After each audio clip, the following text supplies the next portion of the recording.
Welcome to the Proud of Newcastle University Awards 2023. My name is Xuan Liu, and I'm the Activities Officer at the Students' Union. And I'm Naomi Usman-Watts, Director of Student Success at Newcastle University. Naomi and I are delighted and extremely proud to be your hosts for this evening, as we celebrate and recognize the contribution that our students have made through this year, on top of their degrees, both on campus and also out in the wider community. This evening, we also celebrate the incredible achievements made after graduation within our alumni community. We are thrilled to return to the Civic Center again this year, and our student media team are also live streaming the event to friends and family at home, so they can enjoy the evening from the couch, very comfy. Having been involved in the final judging panel for all the awards this evening, we have had a chance to see in close detail the very high caliber of nominations received this year. I know that you are going to be impressed and will have a very enjoyable evening. At Newcastle University, we encourage all of our students to participate in extracurricular activities. Often, this can be a great way to make a positive contribution to the communities in which we operate, whether that be our university campuses, our local, national, or international partners.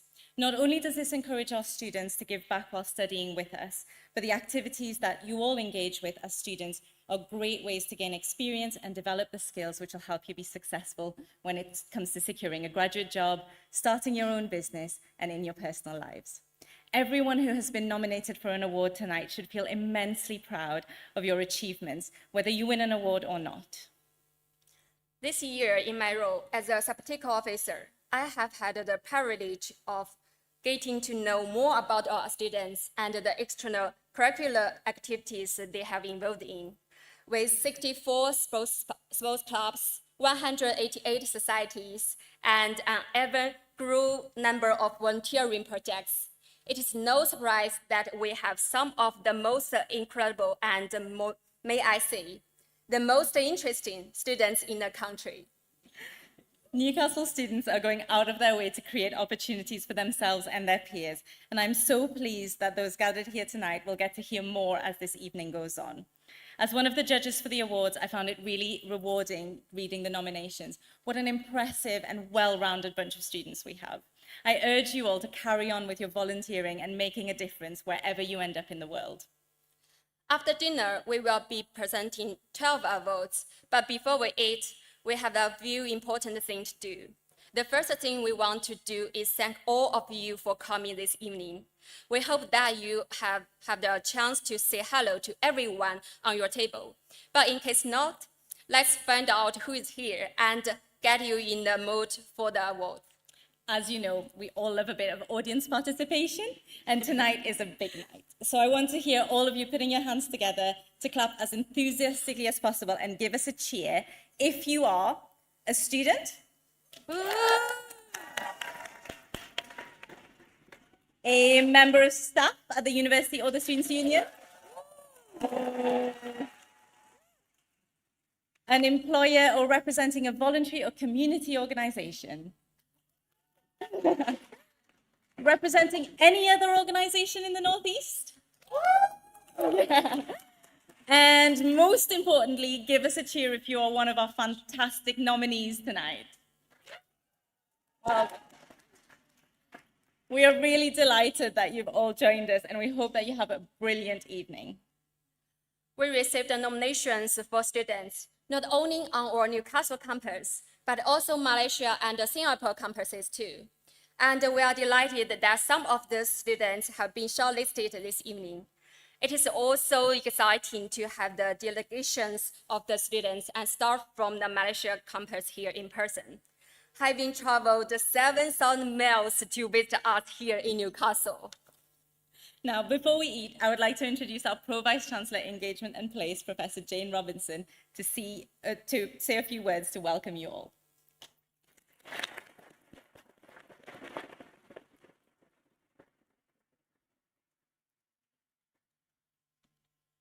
Thank you, Naomi and Juan, and a very good evening to everyone. I think everyone is looking amazing, and the Civic Centre Banqueting Hall, I think it looks so beautiful. So well done to everyone. Lord Lieutenant, Lord Mayor, Leader and Deputy Leader of Newcastle City Council, honoured guests. It is a huge pleasure to welcome you all to the 2023 Pride of Newcastle University Awards in these wonderful surroundings of Newcastle Civic Centre. And as I look around this magnificent room and at all our students gathered here to recognise and celebrate some truly wonderful achievements, I really want to say thank you. Thank you for your generosity in giving so much back to your university community and to this wonderful city of Newcastle, of which we are so proud to be a part. Thank you for embodying the vision and values we as a university hold close to all our hearts. And thank you for making a difference here in our city, in our region, nationally, and indeed around the globe. You're an inspiration to your fellow students and to all our university colleagues and our supporters who are here to help you celebrate your success this evening. I think it might be fitting, therefore, that we just take a brief moment for everyone to give themselves a really big round of applause. Thank you.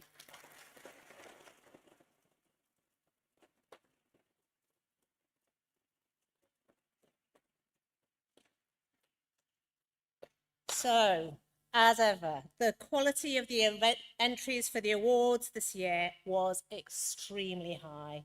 And I would like to also thank our fantastic team of judges who have had the unenviable task of whittling down nearly 1,500 nominations, 1,500, to a shortlist and picking the eventual winners that we will be hearing more about tonight.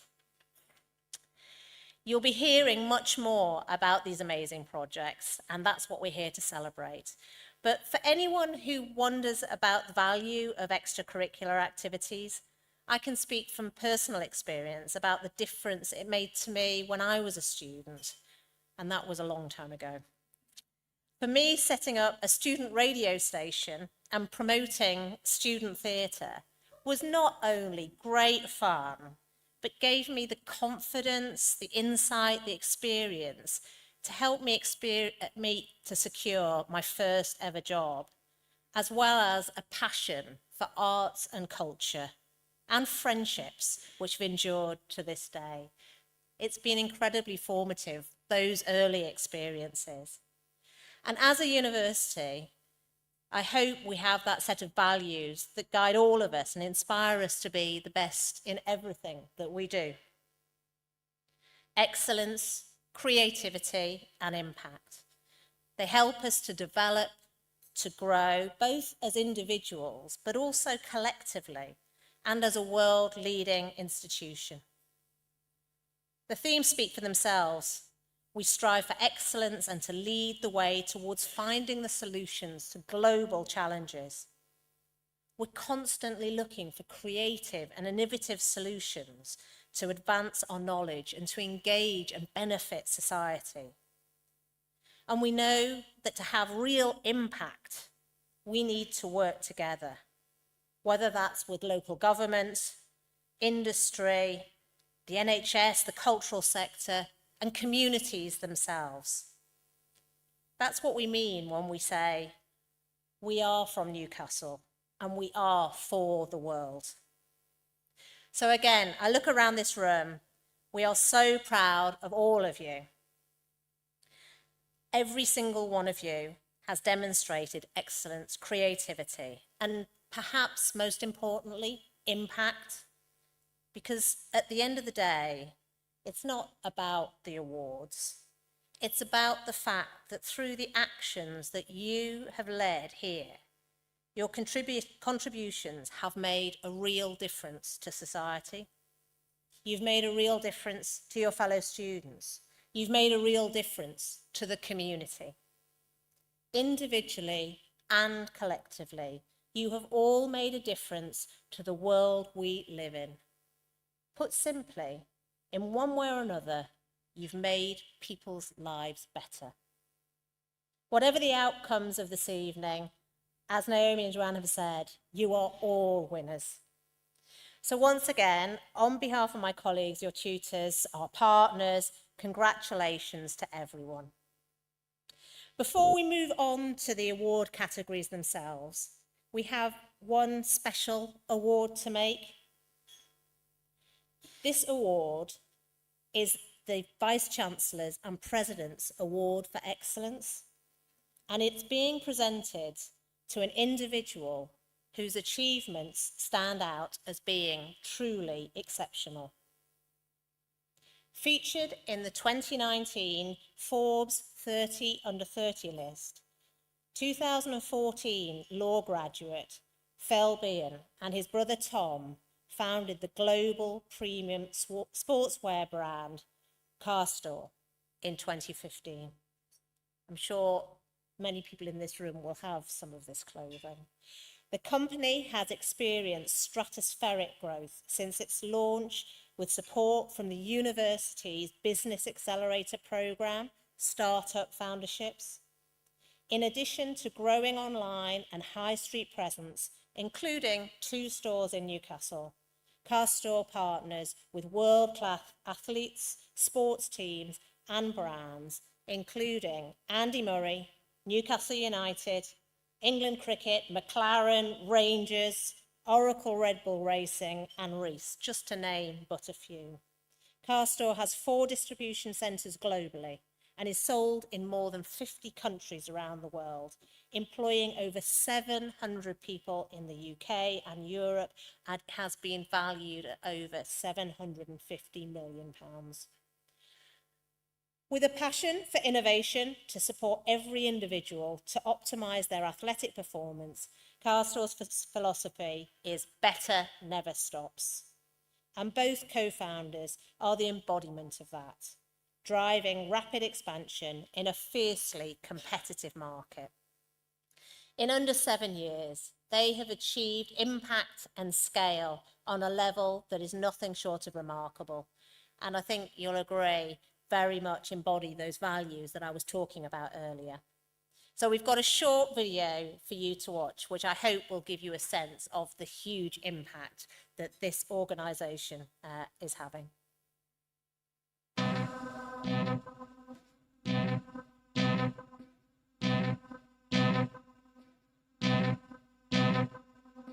Yeah, 16 12 minutes. Getting down, back it up sweetly. It's our field, little Dick. Oh, convenient. Those last words in here.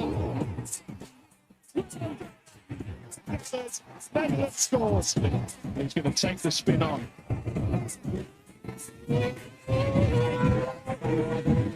Yes.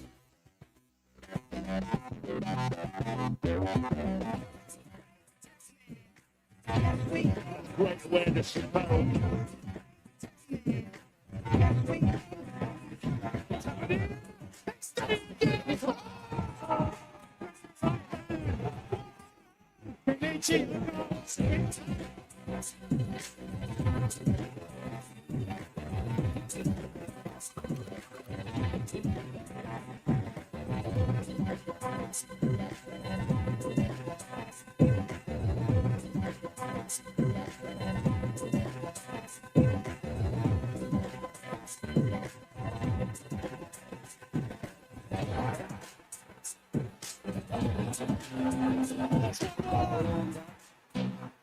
Not so much.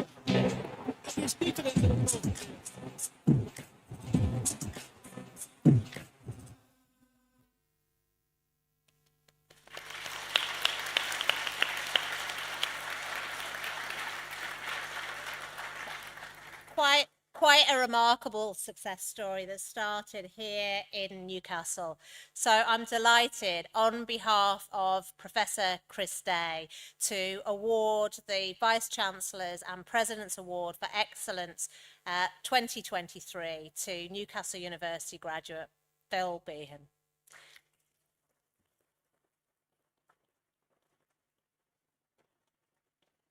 So,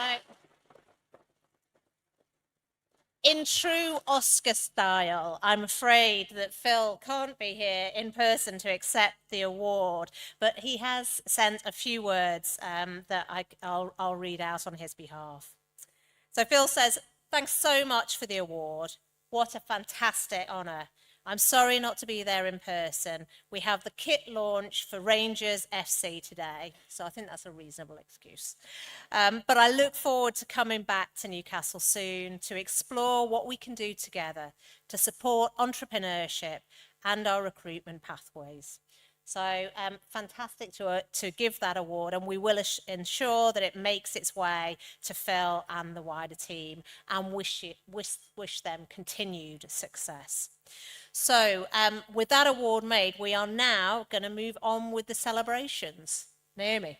Thank you so much, Jane, and thank you very much for introducing that award as well. If any of you have been inspired by the story of Castor and would like to set up your own business, we have the funding round for startup founderships open now, and I'm just going to point to my colleagues at that table over there and our founders. So if you want to find out more, please go have a chat with them.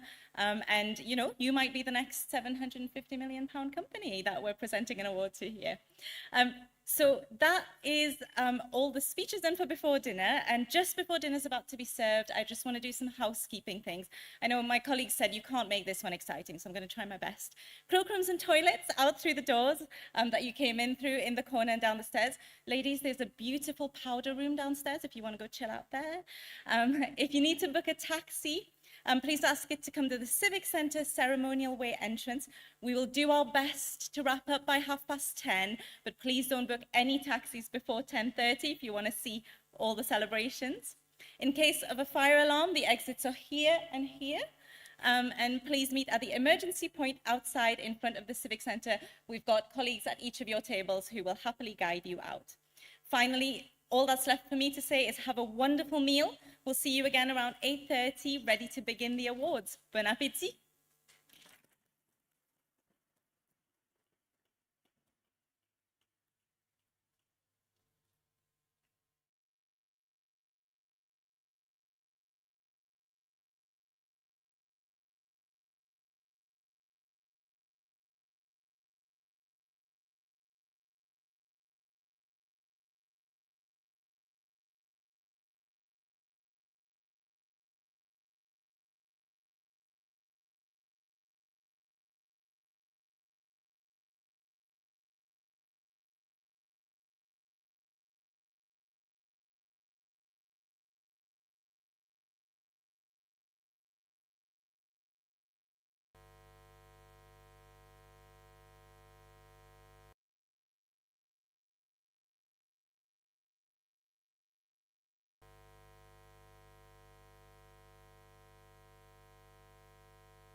Hello.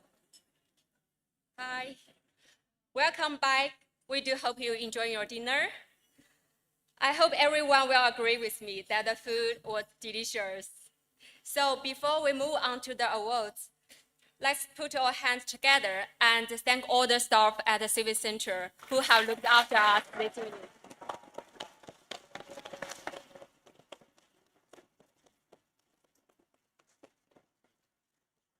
Before we present the awards, it is now my pleasure to introduce our keynote speaker for this evening, His Majesty's Lord Lieutenant of Tyne and Wear, Ms. Lucy Winskill. Lucy is herself a graduate of Newcastle University, graduating in 1984 with a law degree. After graduating, Lucy went on to work as a litigation lawyer, then transitioned into the best sector, higher education, becoming the Pro Vice Chancellor of Business Engagement at Northumbria University. We'll forgive her for that. During the next 12 years, Lucy also held the post of Pro Vice Chancellor for the Faculty of Business and Law, as well as Pro Vice Chancellor for Employability and Partnerships. This final post Lucy held until last year, when she took on the role of Lord Lieutenant of Tyne and Wear. I'm going to hand over to Ms. Lucy Winskill.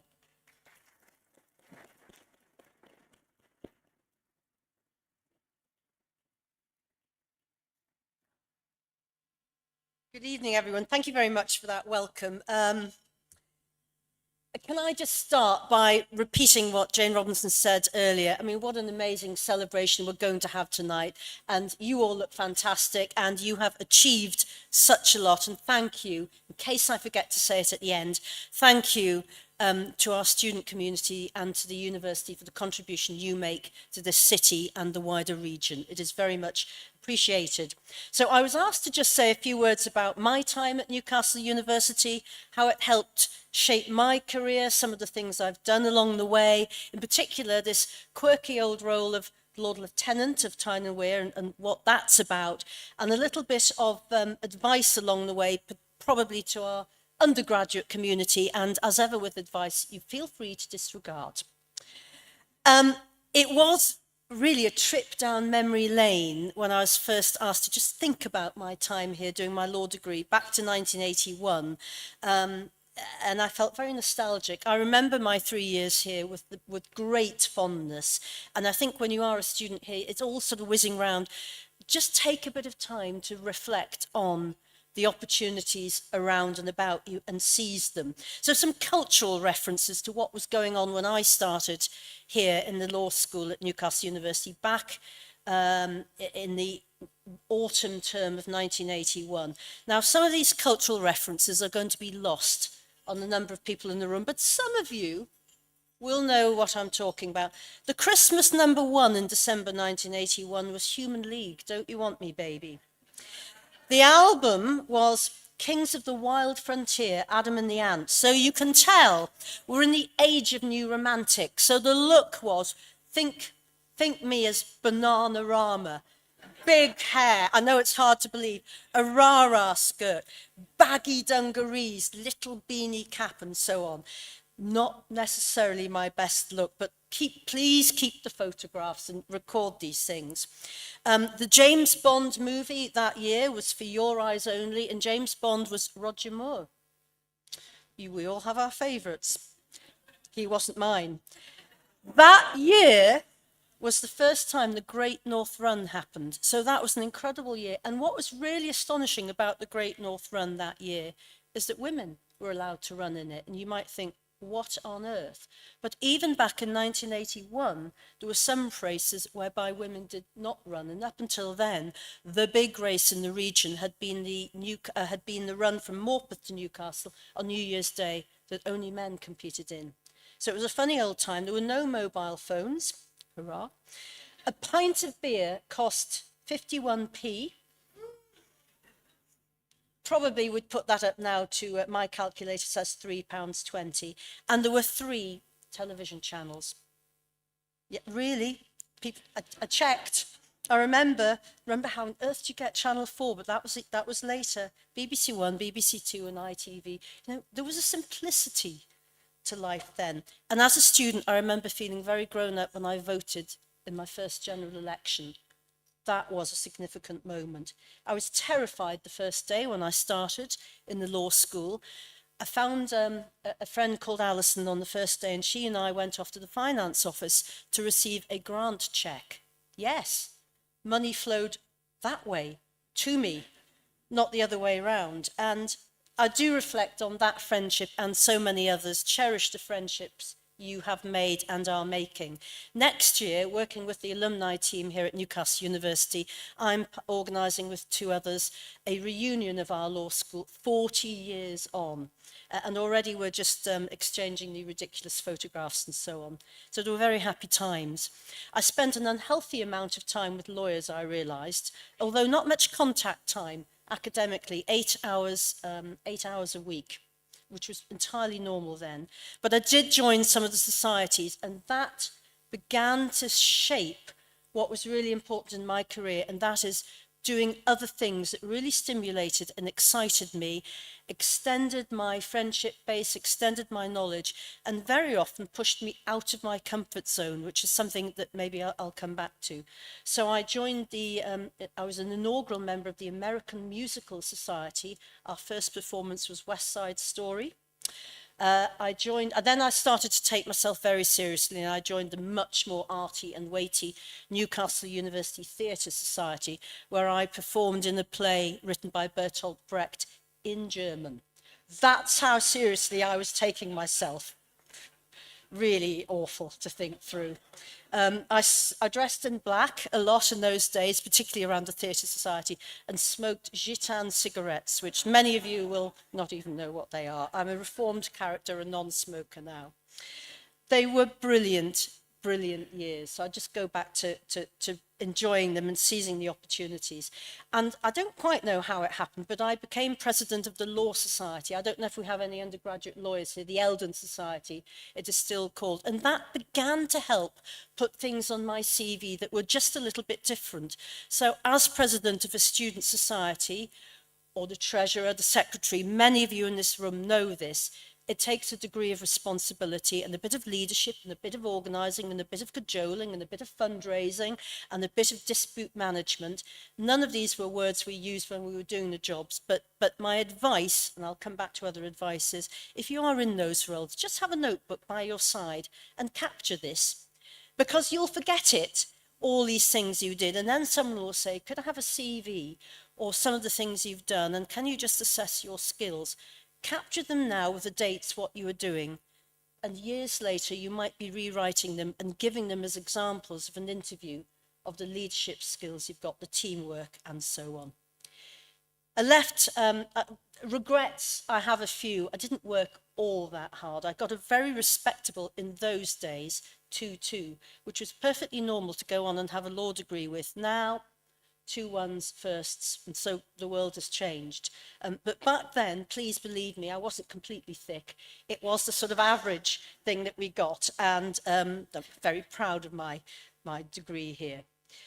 28 years on as a lawyer, I had the luck to work for 2 fantastic firms here in Newcastle upon Tyne, doing really good quality work with very good clients from Newcastle. And that was fantastic. I've been in the incredible position of always having been able to walk to work and back from where I lived.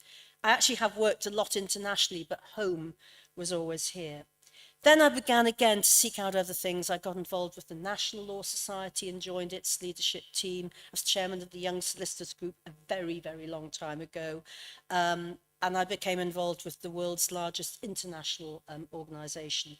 I did international human rights work and campaigned a bit, and that was undoubtedly the most meaningful part of my career. When a client once said, in fact it was a Kenyan lawyer who had been freed from a difficult regime in Kenya at the time, said, "It is because of you that I am free." That undoubtedly was the highlight of my legal career.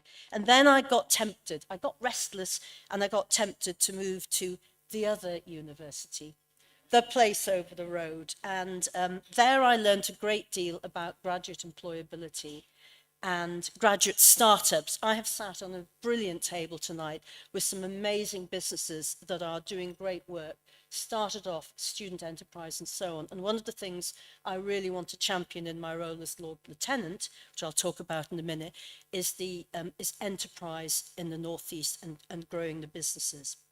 The restlessness in me continued, and while I was always on either as a full-time lawyer or full-time Pro-Vice-Chancellor at a university, and I had to Google what a Pro-Vice-Chancellor was when I was invited to apply for the role.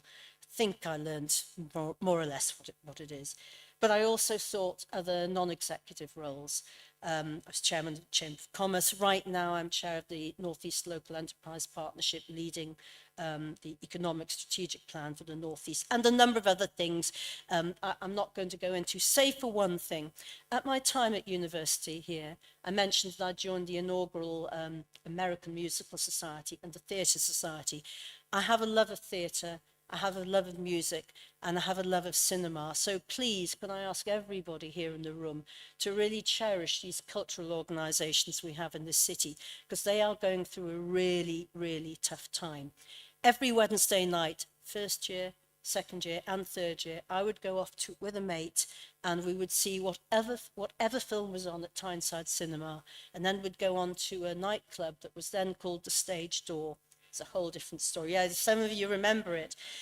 Please follow my example and go and see something at the Tyneside Cinema every week, and all your friends, because the cultural sector, and that cinema in particular, a gem in this city, one of the most important independent cinemas in the country. We can't lose it, and they need our support to go there. So that's a plug for the cultural sector. Let's fast forward to last year, when a consultation period begins to select the Lord Lieutenant of the county. And the Lord Lieutenant is the monarch's representative. And it is a process that is led by the Cabinet Office to try and find someone who will take the role on. And you do the role until you're 75. And the then incumbent, an incredibly youthful woman, I thought, there are no secrets, she has to finish at 75. And I got a letter from the Prime Minister of the time, it was Boris Johnson that week, asking if asking if you could put my name forward to then Her Majesty to be the representative. And I just thought this was, I am actually a believer, obviously, in the strengths of a constitutional monarchy. Now, I respect the view of those who don't believe in that, but please respect my view as well. So the monarch asked me to really be, it was Her Majesty then, the ears and eyes of the royal family. But there was a really important promotional, sort of diplomatic role to be done in Tyne and Wear. So here are some of the things that I would get involved with. Were there to be a royal visit up here, my office based now over in Gateshead Council, I have little office space there. We would help organise that, and the royal might come and say, I am coming because I really want to visit Newcastle University and I want to see the work they're doing in their labs. For example, we had an example last year, the work you're doing around blood cancer and treatments and innovation there. So my office would help support that, and I would sort of front that up. The other things I'm looking at as ears and eyes of the monarch is we want the very best people in Tyne and Wear. We want their names to go forward for honours. You might have read a few weeks ago that they've woken up in the south of England to the fact that there is a disproportionate number of people in London and the south getting OBEs, MBEs, knighthoods and so on. This must stop. So we need you all to think about who are the real champions in this region, and we need to put their names forward with letters of support and really drive to make sure that we have the appropriate number of people recognised. I spend a lot of time working with the voluntary sector who need support, need recognition, need people to say thank you for what they are doing. And as Lord Lieutenant, it is the most humbling part of my work to go and visit community groups who have really, for years on end, with little recognition and no money, communities coming together to help one another. And these are the organisations that I want us all to think about and put forward for what are known as the King's Award, were the Queen's Award, now the King's Award for voluntary service. Similarly, I want you to all work with the Lieutenancy to seek out the very best businesses we can put forward for the Queen's Award for Enterprise, King's Award for Enterprise. Again, it is that championing of the North East. I've spoken to a number of people at our table who would be brilliant winners of a King's Award for Enterprise. It takes a bit of work to put in for these awards, but you're getting a gist of the role. It is about championing the wonderful people in the North East. There are some amazing events to go to. Amazing and sad and moving was Her Majesty's funeral, which I was at. Amazing and emotional and exciting was being at the coronation. And there are lots of opportunities for me in this role to involve people in this room. So I was asked, could I send down, I think the number was 20 in all, could I find volunteers who could go to the party, the concert the day after the coronation? And I approached both universities and said, can you bring me some really good volunteers to send down? And Jane identified some great people here. And, you know, there were some okay people over the road as well. They were okay. These are the sorts of things, and I'll be asked to put names forward for garden parties. We sent some students from both organisations. I should say Sunderland University features on my patch as well, so I have to play fairly with them all. But I do remember that I am an alumni here. So it is a very, very varied role, and there are many opportunities for everyone in this room to be involved. The advice. I think I've confessed, if I look back, what should I have done at university? Work a bit harder. I wished I'd got into sports sooner. I didn't really recognise, I wasn't very sporty then. Now, I love my running, I love all sorts of sports. It's my way of dealing with stress and just giving me a bit of thinking time. I wish I'd seized the wonderful opportunities around, and this university has incredible sporting facilities, and you are building on these all of the time. So grab all of that. I wished I'd broadened my horizons and sought out and made friendships with more international students. There was a much smaller number of international students then. We are really lucky in the city to have a strong cohort of international students. And by the way, I have to be politically neutral at all times, but we note up here the very great contribution that international students are bringing to this city and the region. Now, I won't delve into the politics. Now, I employed very many people over the years, and I interviewed very many students, particularly when I was in charge of graduate recruitment at the law firms I worked with. And so many young people seeking so few opportunities in the law firm was disheartening, because they were all super. But think about what is going to make your CV stick out. And the work, everyone in this room has a story to tell about what you've achieved working with the society, volunteering and so on. Please don't volunteer because it looks good on the CV. It does, by the way, but volunteer something that you are passionate about, because that is where you will make the real difference. And we will see through the, oh, I'm just here because it looked, you know, good on the CV. Do something with passion and you will get 10 times back the little bit that you have put in. So again, capture this, tell a good story, write up what you've learned about that volunteering experience, or leading your society, or your achievement in whatever way. Get involved. I'm going to use the word networking, but it's just meet as many people as you can, make those connections. They will continue to support you. When you leave Newcastle University, continue to be ambassadors for this city and your university. It will continue to support you. It will always be here for you. Keep in contact with it, and you will come back, as 40 people next year will be joining me for our 40th reunion. Part-time work is great. Now, also great for the CV. Now, for the lawyers, they all want to get a law student, will come to me and say, I want experience in a law firm. It's really hard to get. Don't be disheartened if you can't get it, but if part-time work is hard at the moment, I know. But I used to love CVs that said I've worked in the same bar for the last 3 summer holidays, because it meant to me that they were trusted, they were invited back, and then each time the story would change. I was in charge of the staff rotas. Next year, I was in charge of cashing up. That's responsibility. And anything, I know I'm really talking about the lawyers now, but that communication skill, talking to clients, talking to people, dealing with tricky people in a bar who might have had a drink too many, or, you know, awkward, all great experience. Work placements are so valuable. Please engage with your wonderful support here at the university to get great placements and internships. Keep pushing yourself out of your comfort zone. I have been terrified very many times. I was terrified when I was 17 starting here. Even more terrifying now when I look back at those Bananarama style haircuts. But I was terrified, aged 48, to go and work at Northumbria University as Pro Vice Chancellor, really pushing me out of my comfort zone. I sought help, I asked for help. Don't be frightened to ask for help. Don't expect people to do your job for you, but ask for help, and people will always want to help and support you. I am coming to an end. I would also say, take whatever roles you do seriously. I take the role of Lord Lieutenant very, very seriously.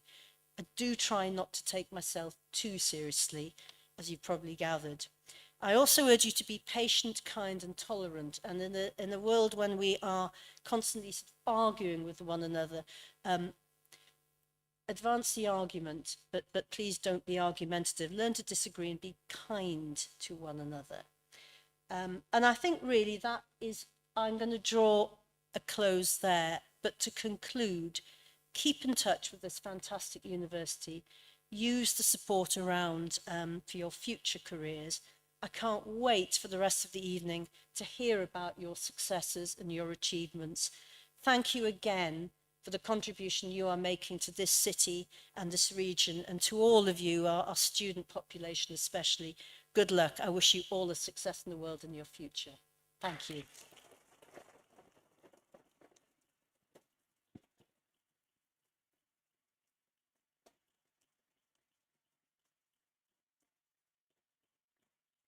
Thank you so much, Lucy, for speaking this evening, and also for plugging the career service, which we're always happy about. Lucy was too humble to mention in her speech that in 2014, she was herself awarded an OBE in the Queen's Birthdays Honour List. And so we're very honoured to have her here today. And thank you so much for all the wonderful advice that you've offered to our students this evening. It's always lovely to hear from past students, and we hope to hear from all of you when you are past students as well. And so now we get to move on to the awards. Obviously, you, as our invited guests, have a key role, and we're expecting lots of applause, as I said before, and even better, lots of cheering for our award winners. So let's get into the mood and do a bit of practicing. Could you give me a cheer if you've attended these awards before, either in person or online during the COVID years? And give us a cheer, newbies who are attending the award for the first time. Amazing start. I'm impressed with your cheering. Right, I hope you have a brilliant time tonight. And Jean, I think we're ready. Yes. Tonight, we will be presenting 9 Proud of Newcastle University Awards to all students. And our winners will all receive the certificate and a trophy. Student winners will also receive the prize of £250. Runners-up will get £50. We also have 3 alumni awards to present. We decided that our alumni probably didn't need the cash quite as much as the students. And so they will receive certificates and a gift from the Newcastle University. Whilst winning an award tonight is a really great achievement, just being nominated is also incredible recognition of your contribution to our university and wider community. Can I just remind everyone that every student nominated here tonight has already won an award at one of our Celebrating Success Awards evenings, which led to here tonight. And so this is the very best of the best in extracurricular activity.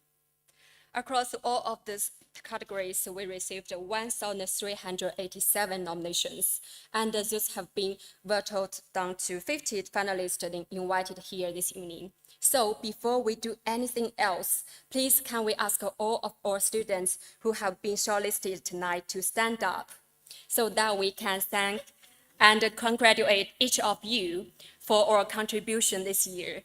It is students like you that make us proud to be a part of Newcastle University.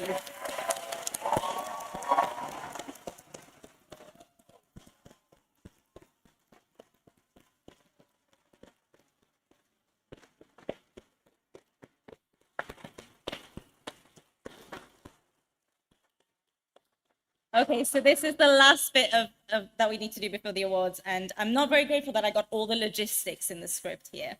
So I'm going to tell you what to do. Those presenting the awards this evening, you'll be invited to the stage, and please join us using these steps. Runners-up will be asked to stand up at their table, and we invite the room to give a rapturous round of applause, please. As for the winners, we will call your name. Please come up to the stage, again, the steps at the front, where you'll receive your prizes and say a few words.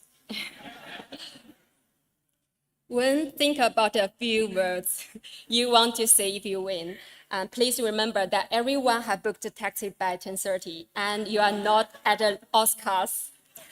Everyone enjoys the speech, which is short and sweet. Don't make us play you off. The band are ready. Once you have collected your award, we will take you to backstage and to have your photo taken. So be ready for your best smiles. Okay, let's waste no more time and begin.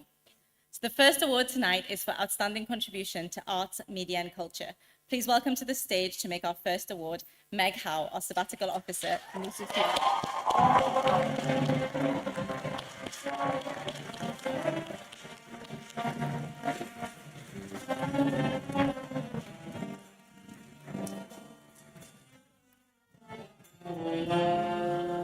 Hello, thank you very much. Before I get started, I'd really like to give a huge round of applause to NUTV, who I've had the privilege of working with all year, and they're here streaming the event tonight. So a huge round of applause to them, please. Thank you very much. Okay, so this award recognises students who have used their skills and experience to contribute to arts, media and culture on campus and beyond. It could be through student journalism, organising events and exhibitions, working with cultural groups within the university and the local community. Whether the medium was film, writing, radio, music, photography, fine art, print journalism, digital or street performance, this award is for students who've used their talent in a positive way, therefore making this a very competitive category. As Student Media Officer this year, I've worked closely with some amazing volunteers across student media and the wider campus, and I'm proud to present to you the best of the best students. So the nominees are they going to come up on here? Maybe, we'll see. The winners of the Best Society Collaboration, so this is a collective nomination for the Gilbert and Sullivan Society, Newcastle University Theatre Society and Creative Writing Society for their evening of creativity.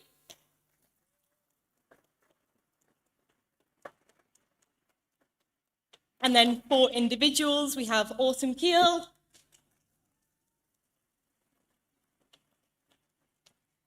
James Turner,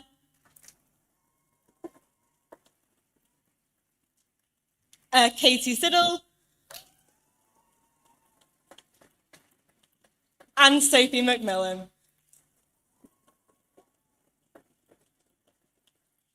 So let's get straight into the runner-up. This student is always thinking of innovative ways to keep their chosen brand of student media going. They've been a beacon, supporting other students with an interest in media and giving them a platform to live their passions. They've been instrumental to a big revamp of student radio post-COVID, successfully building podcasts and a podcast studio and keeping NSR modern. To quote one nominator of this person, he's led a team of completely new volunteers and is a credit to himself and others. He's popular amongst student media and always brings a smile to the office, and he's been a true pleasure to work with, and I can echo that. So unfortunately, the runner-up can't be with us tonight, but he is on FaceTime on table 12. So the runner-up for tonight's award is James Turner.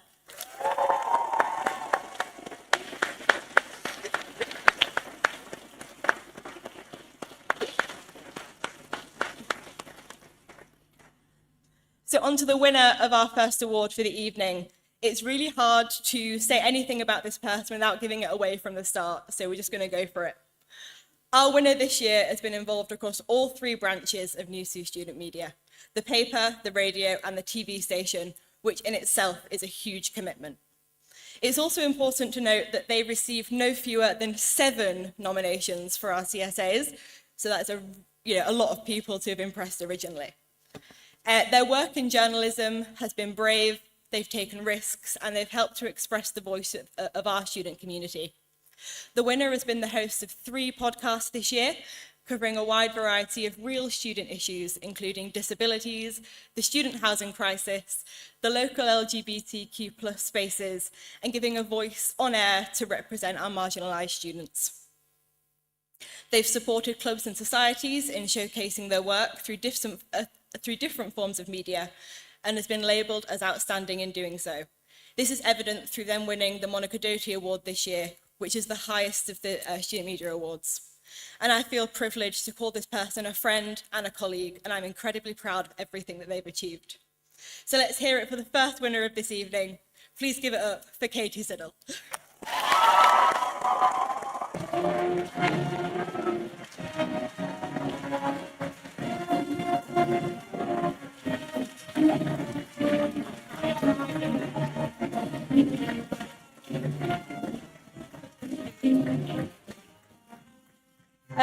What do I say except that I will remember this speech and not the Monica Doughty one?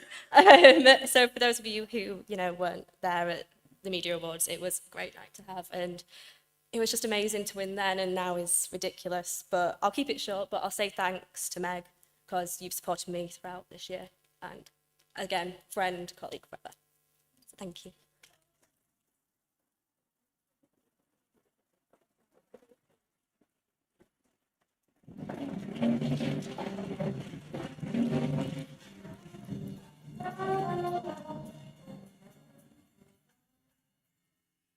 The second award this evening is the award for outstanding contribution to community. This will be presented by Maddie Bauer, President of the Students' Union.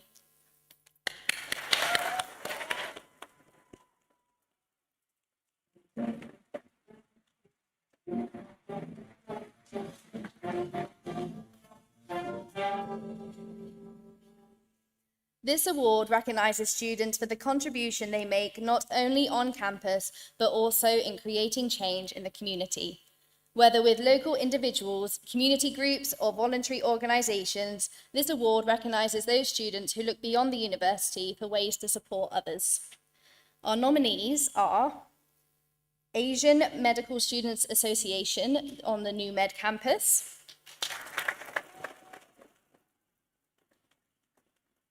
Brush Up,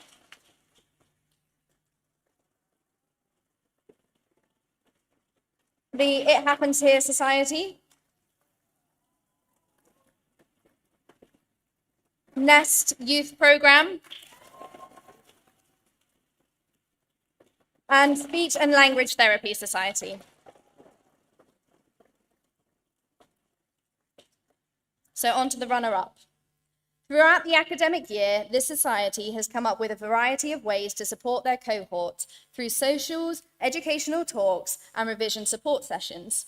Bringing in external practitioners to speak about different areas in the field, they have supported both the student community with career decision-making, but also the wider healthcare community by improving the skills and knowledge of future practitioners.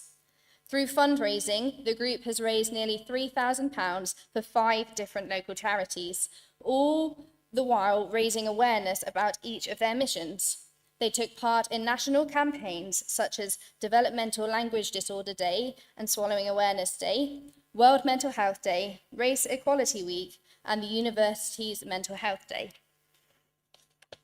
So the runners-up for the Society of the Year, it's not the society, it's an outstanding contribution to the community, is the Speech and Language Therapy Society. Where are they? So sadly, our runners-up are unable to attend this evening as this event clashed with their end-of-year society ball. However, we will ensure that they receive their certificate and winnings. So on to the winner. This group has connected what they are learning on their university course to what needs doing in the society they live in, which, from an employability perspective, is absolute gold dust. This proactive group are a perfect example of the virtuous circle created when you explore your interests in the name of public good. They strive to improve awareness on public health matters through volunteering, while simultaneously providing opportunities for the students of NewMed to gain healthcare experience. The group has worked with care homes, primary schools, orphanages, prospective medical students in high schools, the homeless, and other hard-to-reach groups, and demonstrated time and again their commitment to the communities that they are part of. So tonight's winner, the outstanding contribution to the community from our New Med campus in Malaysia, is AMSA Newcastle, the Asian Medical Students Association.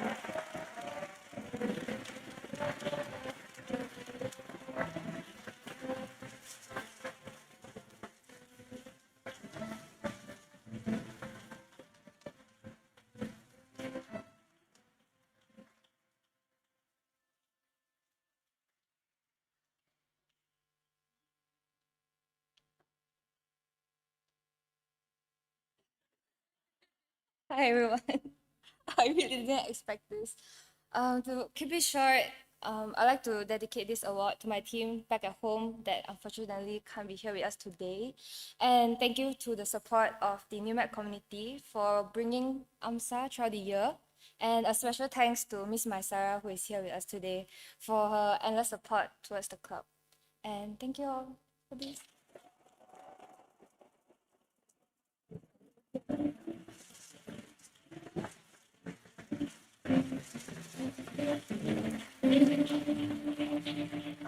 The third award for this evening is the award for Outstanding Contribution to Diversity and Cultural Awareness. The award will be made by Kiara Blows, Accessibility and Inclusion Coordinator at Newcastle University Students' Union.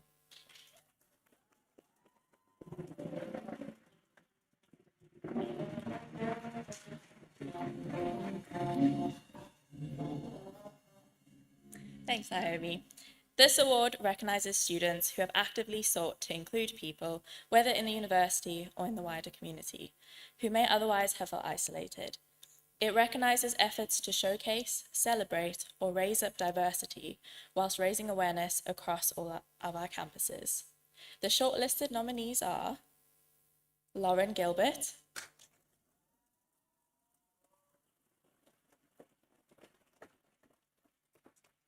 Ren Hides Kelly,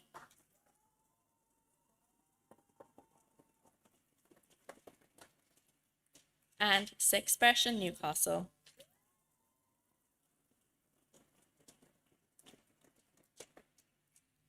The runner-up this evening have shown a real dedication to prioritising inclusivity within their body of work.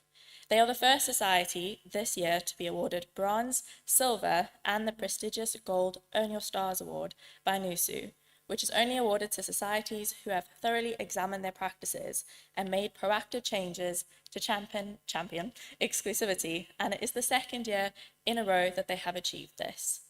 The group go into schools with a mission of empowering young people to make informed decisions surrounding sex and relationships. Their teachings are up to date, peer-led, LGBTQ+ inclusive, and age-appropriate. They're accessible to young people and tailored to each school's requirements. They discuss bodily changes, sex and consent, contraception and STIs, sexual orientations and gender identity, healthy relationships and abuse, always being mindful of intersectionality and using trans-inclusive language. This year, they allocated funding to encourage working class and lower income people to engage, heavily subsidizing socials such as mini golf, accessible cinema trips, and workshops. One event focused on engaging working class males, doing research, and talking about men's sexual health and romantic outcomes, giving out free Greg's baked goods. A bit out of breath. The runner-up is Sexpression Newcastle.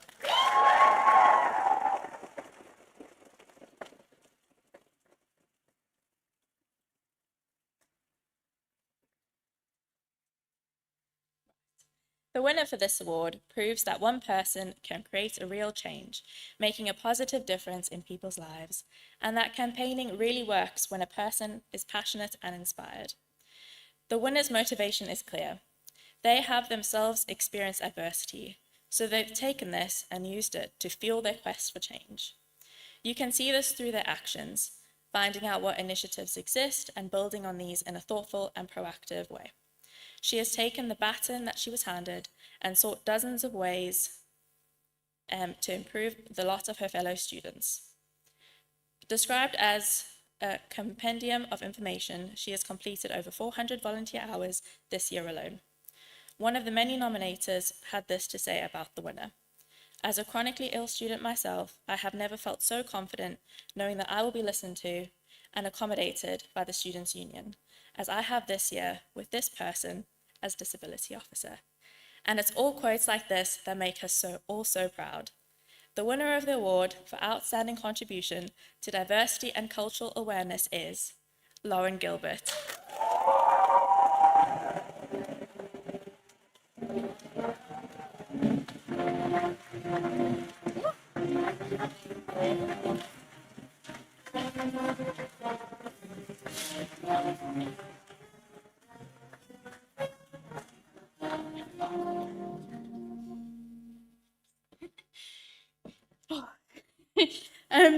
I want to start by saying thank you, firstly. And I know that we were meant to keep things short, but I prepared something in advance, and if I cut it down, I will freak out and if I change it. So I've prepared something I want to say, so I'm very grateful for this. As a result of campaigns by Barbara Lizicki and the Disabled People's Direct Action Network, the Disability Discrimination Act 1995 was brought into law, providing the first protections against disability discrimination in the UK.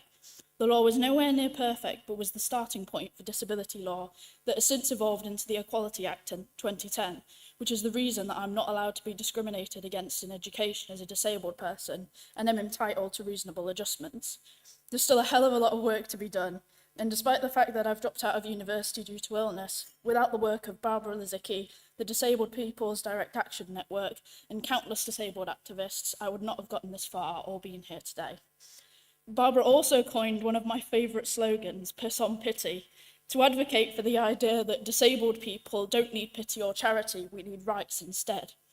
During my time at Newcastle, there have been many times where I've resisted the urge to tell academic staff to piss on pity, where I've been told they're so sorry to hear about my circumstances, but then in the same breath denied me support and suitable adjustments. I don't need your sorries, your patronising tone and being talked down to. I need an accessible education and to be respected like my peers are. Society in general, but specifically higher education, has a very long way to go in terms of valuing disabled people as equal. And I honestly don't think it will ever be fully accessible to disabled students or even disabled staff.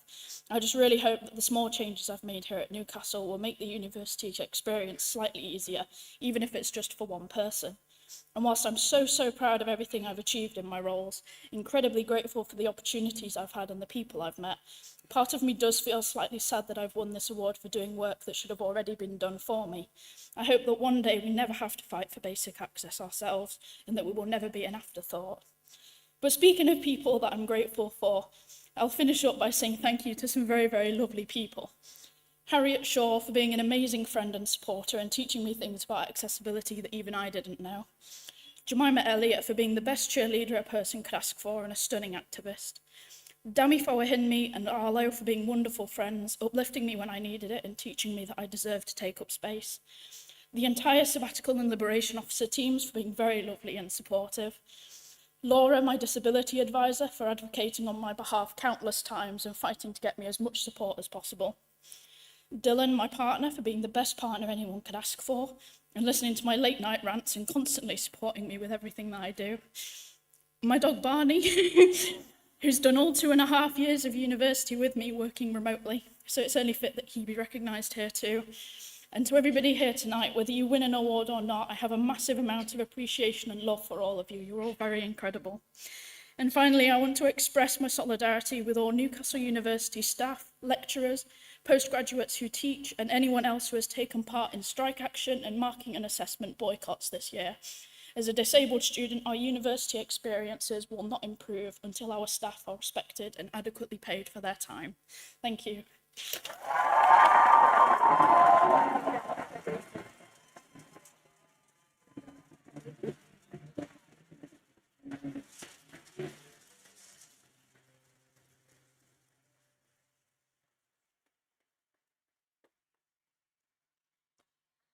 The first award this evening is for outstanding contribution to lifelong health and well-being.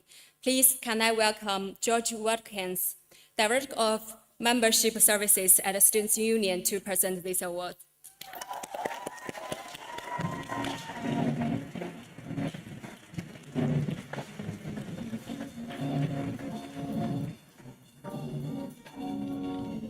Thank you. And thank you to the band. I feel like a budget James Corden doing this a little bit.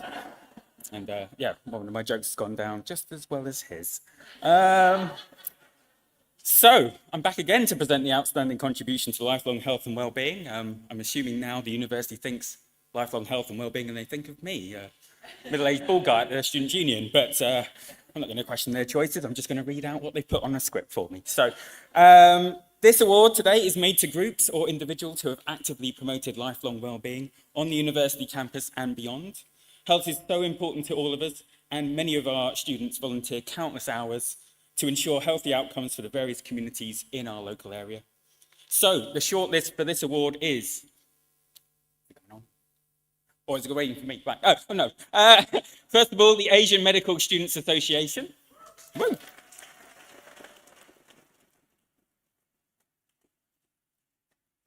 Brush Up. Ooh. Harry Clearly.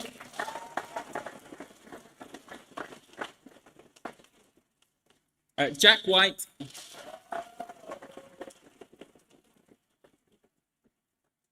Maxine Levasseur. And finally, but not least, Nightline. Okay, so I'm going to start by announcing the runner-up.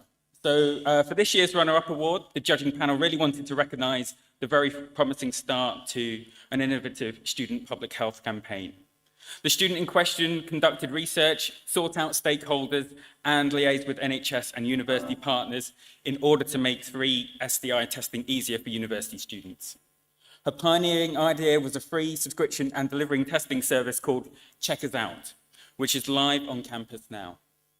The judging panel wanted to recognise the sheer dedication it takes to set up a brand new programme, and we're very excited to see where this changemaker of the year goes next. So the runner-up is Maxine Levasseur. Maxine.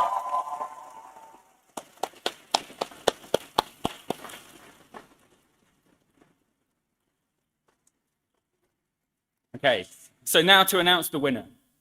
So the winner of this year's award comes from one of NUSU student societies. This individual has made a sustained effort over the 4 years of their degree, making a huge contribution by taking every job from kit secretary all the way to president. They've encouraged people from across the full spectrum of students to join, which has boosted the long-term fitness of hundreds of members, creating healthy habits that last a lifetime. One of the key features of their sustained personal commitment over their time here has been how open, accessible, and welcoming to all students the society has become. Not just the elite runners that some might associate with the sport. On top of that, their commitment to charity has been impressive. Developing strong link with the Running Society and the Maritop, the student arm of the Anthony Nolan charity, saving lives of people with blood cancer, for whom they've arranged fundraisers and donor awareness campaigns. A brilliant contribution, I think you'll all agree.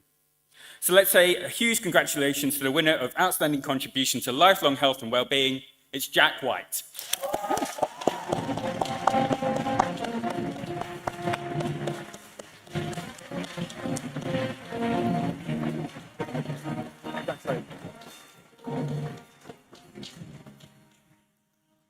I don't know where Mac is. Is Mac in the room? Don't worry, Mac. I'll keep it slightly short this time. And I'm slightly less inebriated than the last awards night. I just want to say a massive running club for me has been, I've been at university for 5 years, and running club's been there through the highs and through the lows. And it's not just myself. I think I'd like to thank a whole number of people. Laura, who's sat over there, plays a crucial role in running club. Erin Held, who's in Tanzania on a medical elective right now. Zoe Kelly, Joshua Kunde, who's meant to be my guest tonight, but he's watching. He's a Man City fan since the Champions League happening in Istanbul. But he could have enjoyed a nice 3-course meal tonight, but he's not here. But yeah, I just want to say a massive thank you. Running club's a massive community for runners of all abilities, from beginners, those who've never ran before, right through to advanced runners, some who are faster than me. But yeah, running club's been there, and I'll cherish the memories that I've made at running club for the rest of my life. And I'll still be in Newcastle after, so I hope to drop in a few times. But yeah, running club has been a huge core part of my university experience. And yeah, thanks so much. Somehow I've contributed to the health and well-being of people. So yeah, thank you very much.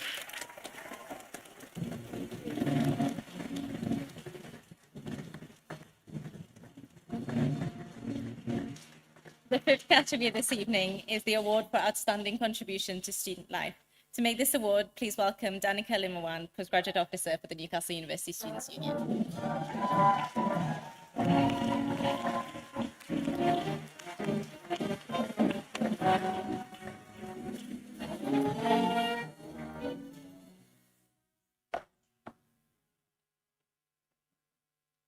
Thank you, Naomi. So this award recognizes those who have selflessly dedicated their time, energy, and commitment to enhancing the student experience. Nominations which we considered included those who had provided new opportunities for students, increased inclusivity on campus, or helped other students to develop new skills. From reading their nominations, the judging panel could see that everyone considered for this award had made a valuable change to the lives of the others on campus. The nominees for this award are Carrie's Body, Georgia H., Lauren Gilbert, Modern Languages Society, and New Surgical Society. So, for the runner-up tonight is a society which has shown a deep commitment to supporting their members by thoughtfully organizing lots of society events with heart, creating a sense of belonging that students hadn't found elsewhere. The judging panel wondered if there was anything more they could have possibly done to give their cohort a positive experience. There's a question mark here. I would like to praise them for how far they've gone to be welcoming to UK and international students alike. Their innovative Welfare Wednesdays, sober socials, and collaborations they've started with other groups are honestly all an exercise in best practice for societies. The panel particularly appreciated the variety of events and how inclusive and accessible they were, and the volume of the students they engaged. Foregrounding language learning with a strong focus on welcome, accessibility, plus a hefty side of fun on top. There's more. A nominator wrote, "The society is so welcoming to everyone, makes everyone feel valued, and puts so much love and passion into everything they do. They should all be so proud of themselves, and I am very thankful for the society, as it has made my final year." So the runner-up is Modern Languages Society.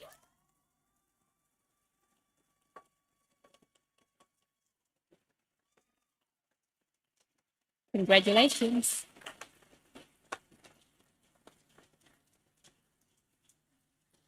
And we're going to the winner. This student has been a volunteer since the first year, clocking up over 1,000 of shift hours during unsociable times, and countless more outside of this organizing the project. While always a complex project involving support for students in difficulty or crisis, the past few years have been even more challenging due to COVID. Our winner has transitioned them in and out of the remote service they set up and doubled the size of their volunteer base. They have been involved in the national infrastructure of the project, running Zoom meetings with their counterparts at other universities, and partner with our university during Mental Health Day to run sessions on the power of active listening on behalf of Nightline. As a public face of Nightline student listening service, they spend countless hours keeping the service running smoothly, from training volunteers and ensuring their well-being to promote the service through Go Volunteer. These students' dedication to student well-being is also shown in their voluntary work as a school rep, faculty education committee leader, secretary of the student staff committee, and as a peer mentor, as well as working at open days as a friendly and approachable introduction to the university.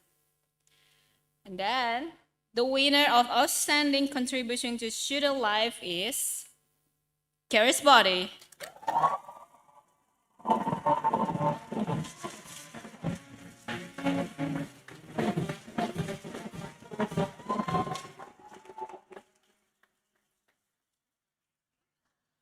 Okay, hi. Thank you very much. I just want to say a quick thank you to people in the room who have helped me just do stuff for the uni, because everything is not an isolated experience. So Katie, as my co-school rep, thank you very much. Joe, as the head of English, has helped us facilitate a lot of work, including creating cost of living packs and putting up information on how to find period resources for students. Thank you to Jay for everything that you've done in helping me just keep going. And Nightline, who are also here, who have provided an amazing, invaluable service. And just a reminder for all students that you can find our number on the back of your student card, and please tell people, because people don't seem to know this. So thank you very much, and also thank you to the amazing jazz orchestra who is here doing amazing music, and NUTV. Thank you.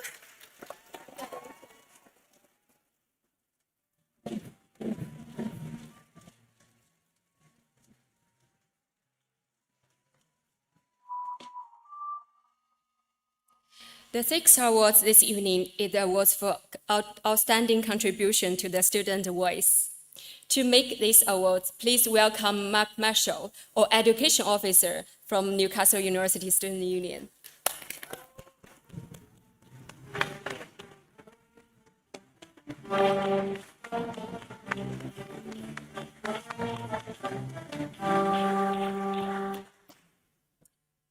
This time last year, I'd spilt gravy all down my shirt, so we're doing so much better. So, student representation is a really important part of any university, and this is certainly true here at Newcastle. Without student representation, people such as myself, Danny, and the other sabbatical officers would not be able to make the changes and strive for students with that long-term impact that we do. This award therefore recognises those who have been a voice for students, whether that is representing on academic issues, well-being, or even further out into the community. And having had the opportunity to work with our vast network of student representatives this year, I'm not surprised, and it's not a competition, but we do have the longest list of nominees. The nominees for outstanding contribution to the student voice are, that was planned, Anna Cristina Giraure Carias de Noel,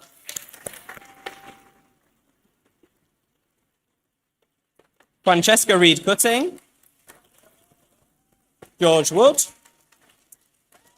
It Happens Here Society, Pilar Moreno de Allo, Sophia Long, Srishti Jan, and Yazan Han.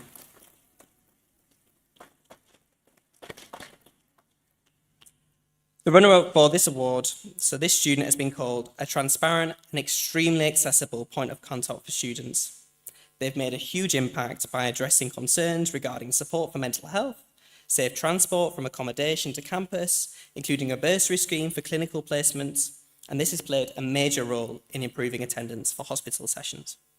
She's been involved in several other teaching projects with the medical education at NewMed, giving talks, coming up with tips for students approaching clinical years, and teaching for paediatrics and neurology over the past 2 years. The projects she has initiated and been involved in have helped many students with career decision making and understand vital topics more clearly, and multiple people in her cohort were moved to nominate her, noting her authentic approach to representation. So the runner-up for this category is Srishti Jan from our amazing NewMed campus in Malaysia.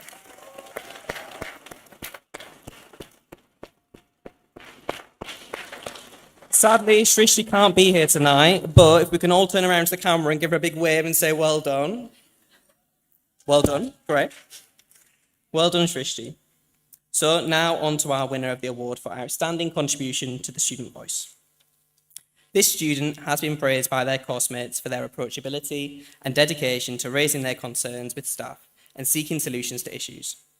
In particular, third-year students have expressed their gratitude for this student's efforts in gathering detailed feedback about their concerns around examinations and taking this to their DPD and their chair of the Board of Examiners. Their advocacy, diplomacy, and problem-solving skills have been widely praised, and their feedback has been presented and got the job done. I quote, "He has provided hope and stability to all of the students affected during a very stressful and difficult time. And 7 different nominators put pen to paper to express how great our winner has been this year as an intermediary, and we all think this school should probably be employing him." So, the winner of Outstanding Contribution to Student Voice is George Wood.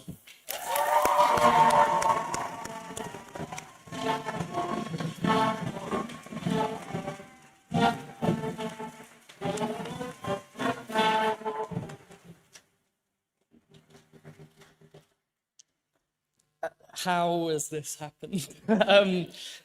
Thank you, everyone in the School of Computing who nominated me. I am just blown away by this. I knew like one person had nominated me, but this is crazy. Thank you to my mum, because she'll kill me if I don't say that. Thank you to my amazing boyfriend, David, who might be watching online, I don't know. Thank you to everyone in School of Computing who has put up with my antics for the last 2 years. I'm amazingly grateful for it. Thank you.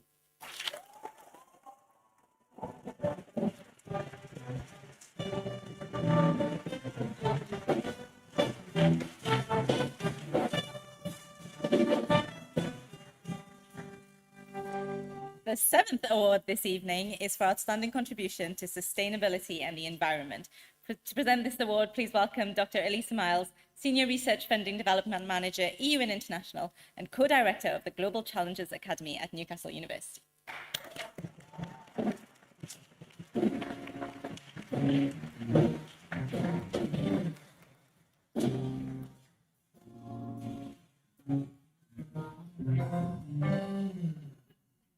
That was almost as long as my job title, wasn't it? I spend my days usually talking to academics about their research, and it has been such a treat to be involved in these awards and to learn about our inspiring change makers amongst our student community. And it's so great to see the people that I've read on the papers for the nomination, see them in person. It's just been so exciting. This award is for students who have made a positive difference to sustainability or the environment. This could be through volunteering, campaigning, running competitions, or creating new inventions. But the key is that these students have demonstrated their passion for issues currently facing us on a local, national, and global scale. In each case, our nominees have engaged in activities which have involved inspiring others to become more environmentally aware, or which have encouraged behaviour change. Our nominees are Alexandra Neal,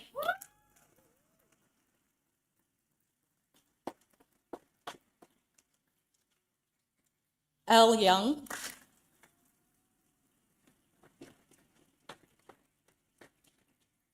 and Stu Brew.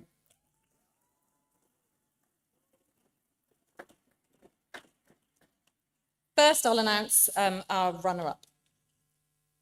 Our very worthy runner-up has demonstrated a clear passion for inspiring young people in climate change action.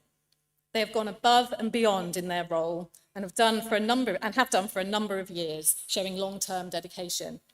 An integral part of the project from the outset, they dedicated their time to researching the latest climate change news, devising lesson plans, contacting schools and media, updating the website, and delivering to hundreds of primary school children. She always tries to find exciting educational tools that make learning about STEM and climate change fun. One nominator said they often wonder how she manages to juggle the demands of a PhD with the project. In a recent pilot project in New Delhi, she worked with local organisations and the Water Security Hub to plan and deliver a whole new version of Kids Action Through Science, the CATS project, to low-income community settlements. The pilot was so successful that it will continue to be delivered internationally, reaching thousands of children globally and making a huge impact on working towards Sustainable Development Goal 13 on climate action. I'm wearing my SDG badge here, which obviously complements the cocktail dress. She is driven, enthusiastic, and has clearly made a huge impact on the project, both locally and globally, which will leave a lasting impact far beyond the Newcastle campus. And I've had the pleasure and privilege of working with her myself on Global Challenges Academy as well. The runner-up is Elle Young.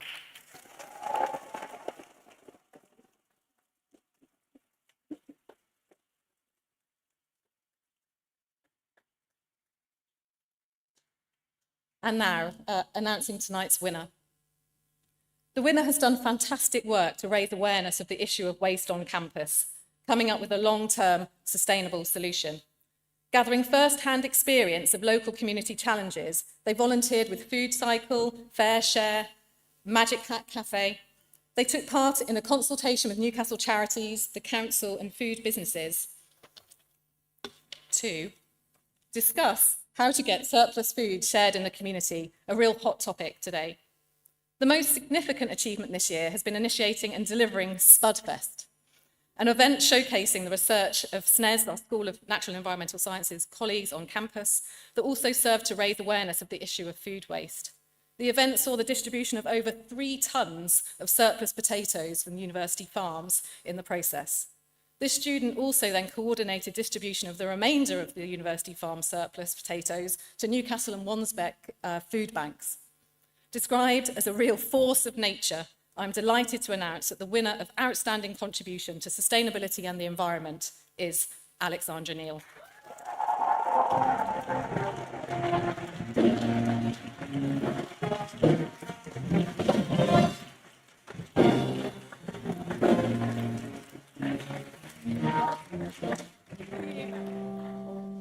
Wow, thank you. Wow, this is overwhelming. I hadn't prepared anything because I wasn't expecting to stand up here, but thank you for this opportunity to recognize this kind of work around food surplus redistribution, making sure that people have access to food and we don't do any form of waste as far as possible. This project with the potatoes, I'm known lovingly at home as a potato purveyor now, independent potato purveyor, resulted in a total of 5.1 tons of potatoes being redistributed to various causes. And this will continue because our potato research trials continue, so that means our surplus will continue. So we will continue with this mission of redistributing this kind of food. To put it into context, so 5.1 tons of potatoes equates to an underwhelming half a double-decker bus, 47 heavyweight bodybuilders. But in real terms, that equates to 12,000 meals. So I'm so delighted that this has been able to be kind of a positive impact in the community in Newcastle. So thank you tonight for this.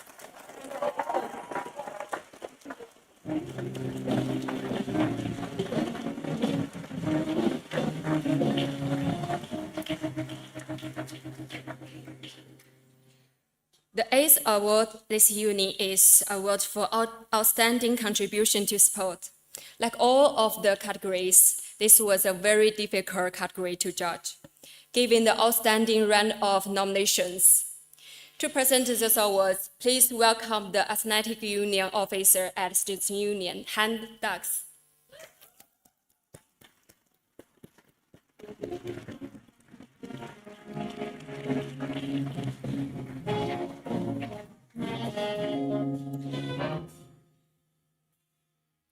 This award recognises students who have either made the university proud with their outstanding sporting achievements or those who have gone above and beyond to make sport accessible to all on campus. I'm very proud to say our shortlist represents female student athletes at their best, and I'm so honoured to have worked with them all this year as Athletic Union Officer.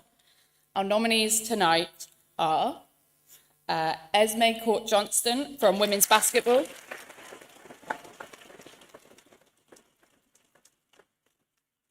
the Ladies Hockey Club,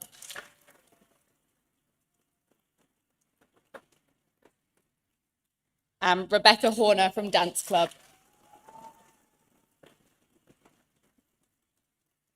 So the runner-up has been described as pivotal to her club's success this year, improving not only the attainment, but also accessibility and prominence. As a player, she has competed on the first and second teams across her 4 years with the club, been president, a coach, an administrator, has supported the setup of parallel clubs for wheelchair users, worked with asylum seekers and refugees on sessions in Newcastle, alongside the substantial demands of being a dentistry student. Not only has the club had amazing competitive success, captaining her team to win the Northern Conference Cup and become top of their league, but through her leadership and teamwork, there has been a real personal impact too. Basketball at Newcastle University is now more welcoming, accessible, busy, and successful than ever, in no small part down to this student. This student has used sport as a real tool for change. So, well done to our runner-up, Esme Court-Johnston.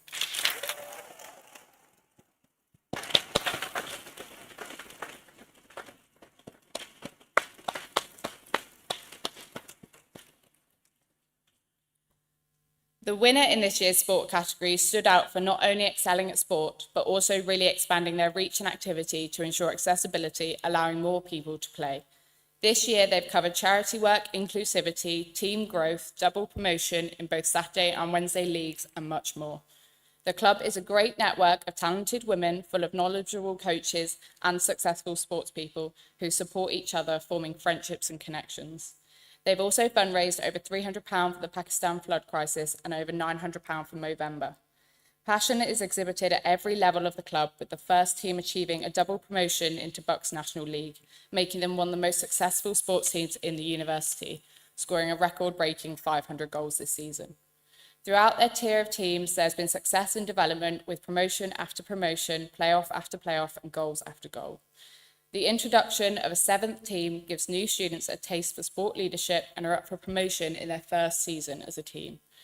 The ladies' first team have written hockey club history this year with their success in the league tables, but the real winners are the full group of members, outstanding at both their sport and being a real team on and off the pitch.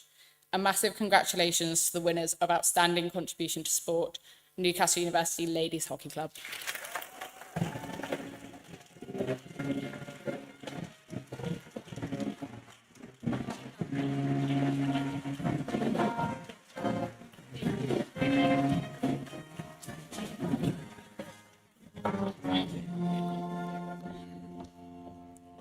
Wow, we all three of us said that we were just baffled to be included in a room like this, and just to be honoured with this award is just absolutely incredible. To put it in perspective, we actually have 160, not those 16 people you saw on the screen. Over the past 4 years, we've had 20 promotions and 0 relegations. We're actually ranked 11th in Britain as a club, and the Ones are now part of the 9th best teams of the universities in the country. So so thankful to everything that goes on behind the scenes. To Hannah, you've done incredible this year. To all the coaches, to the director of hockey, Mick. It's just been an incredible year, and I can't wait to see what we do next year with being with these high teams. So yeah, thank you very much for this award.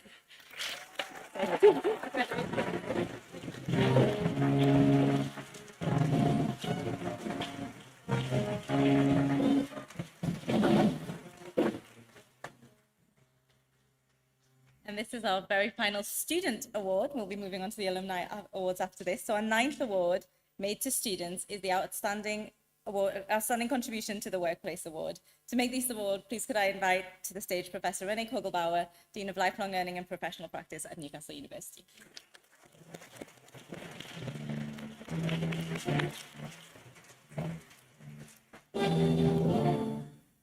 Good evening, everyone. What a fantastic evening. So much talent in the room and so much contribution to the wider community. It's fantastic. As Dean of Lifelong Learning and Professional Practice, I know all too well the value and additional skills which students can gain from working alongside their studies or by doing a placement or internship. As well as bolstering the CV, as we heard earlier in a speech already, growing as a person and rounding out their skill set, it's an opportunity for students to make a really positive contribution to the host employer and for an employer to spot talent. At this stage, massive thanks to all the employers and partners who host our students. This award recognizes students who have undertaken a placement year, worked or as temporary intern or apprentice, or have been employed part-time on the university campus. Our nominees tonight are Alex Moore,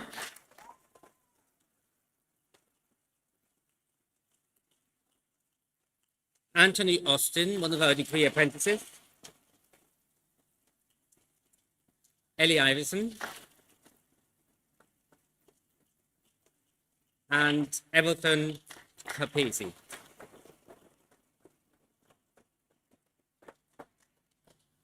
Our runner-up really demonstrates what can be achieved when students take on a placement with an open mind and can-do attitude. They rose beyond the main role to a much bigger challenge when the online marketing manager resigned midway her placement.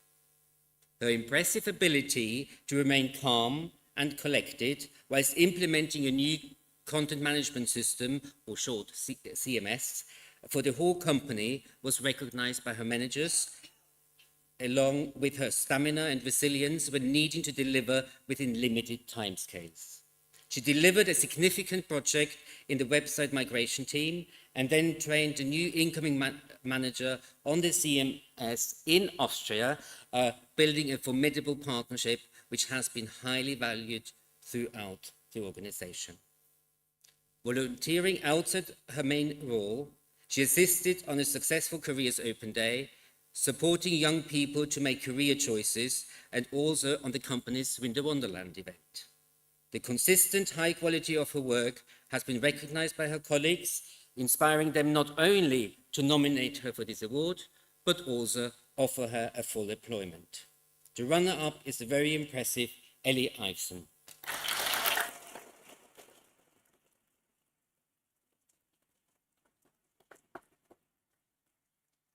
Unfortunately, Ellie can't be with us this evening. However, we'll make sure that she gets her award and the prize money. Let's move on to the winner. The student's contribution has vastly exceeded the initial objectives of the placement, a role he expanded as he saw jobs that needed doing and opportunities to develop his skill set. The work is stretched to all corners of the organization, encompassing communications, engagement, youth work, adult education, citizen science, and project planning. And the employer confirms he had a huge amount of wider impact outside of his core role. Providing vital insight towards strategic planning and audience development sessions from his perspective as a younger person, the company was enthusiastic about the fantastic ideas that had been given. The organization, the Natural History Society of Northumbria, had never had a full-time student placement before, but because of this student, they plan to offer more opportunities on a recurring basis going forward, enabling future students a valuable placement option. Thank you. A massive congratulations, therefore, to our winner this evening, Placement Student of the Year in a small, medium-sized business, Alex Moore.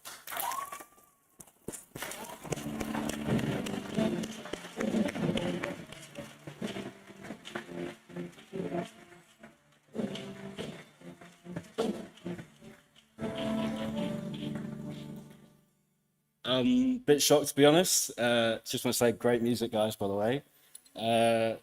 Haven't read anything, to be honest, so just want to say I really struggled to get a placement to begin with. So the only people I can really thank are the people that gave me the opportunity and responsibility to properly push myself and achieve more than I did beforehand, because to be honest, uni was a bit so-so for me. So yeah, thank you so much to specifically Claire Freeman and James Common for just pushing me beyond my limits. So thank you so much.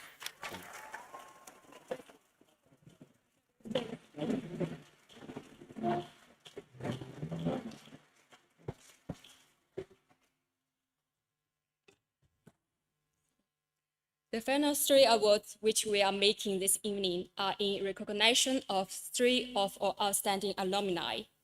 These awards recognize some of our very successful graduates.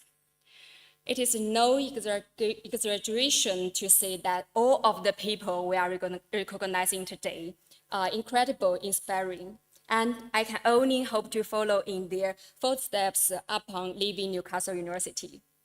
I would like to welcome my colleague, Jeremy Pigeon, Alumni Programs Manager, to present these awards.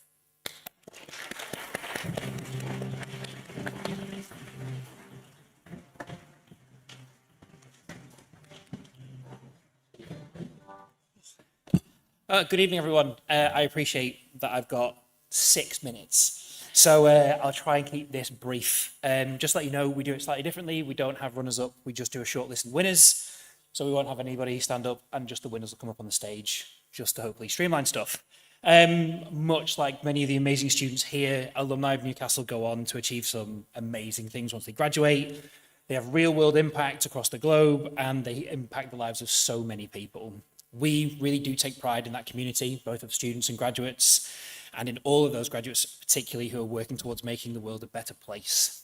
We honour those by making these Alumni Achievement Awards every year as part of the Pride Awards, and this year we recognise in 3 main categories. The first one is Rising Star, which recognises any grad who's graduated within the last 10 years, who's making an outstanding impact in their workplace, community, or on university life.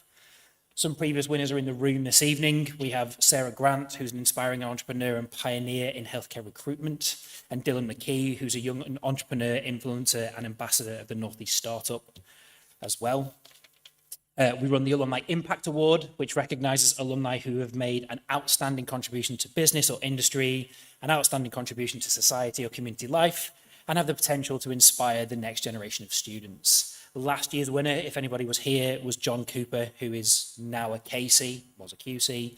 He is the main representative of the bereaved families in the Manchester Arena bombing inquiry.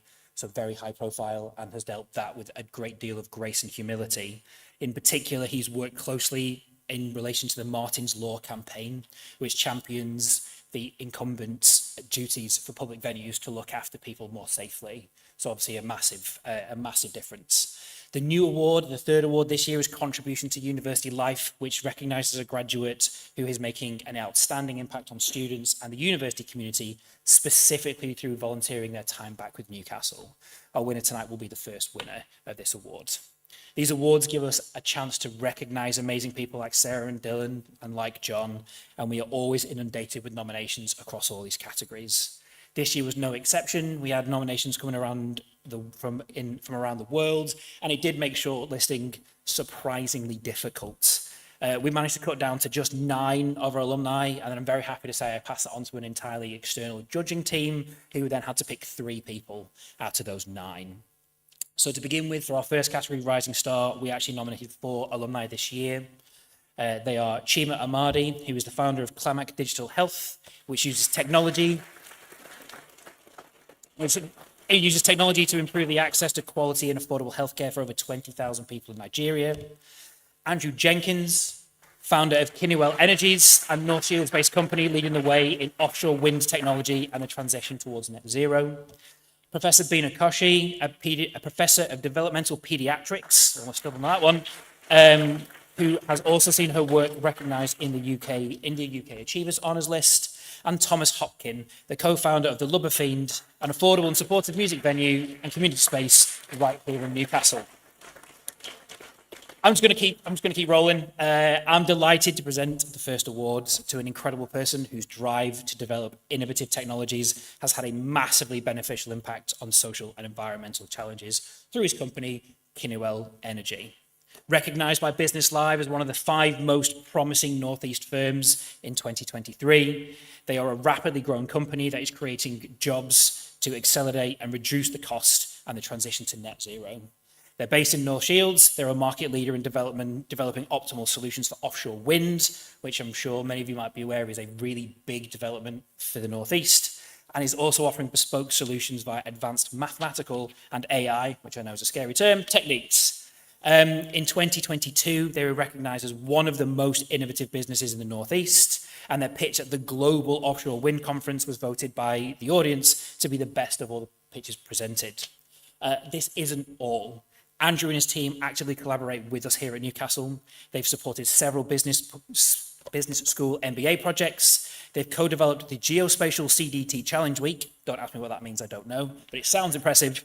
And provided 9 paid student internship opportunities over the past 4 years.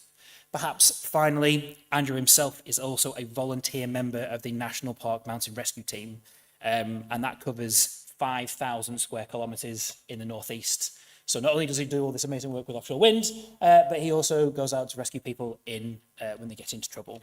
So it is my great pleasure to award Andrew Jenkins as this year's Rising Star in the Alumni Achievement Awards.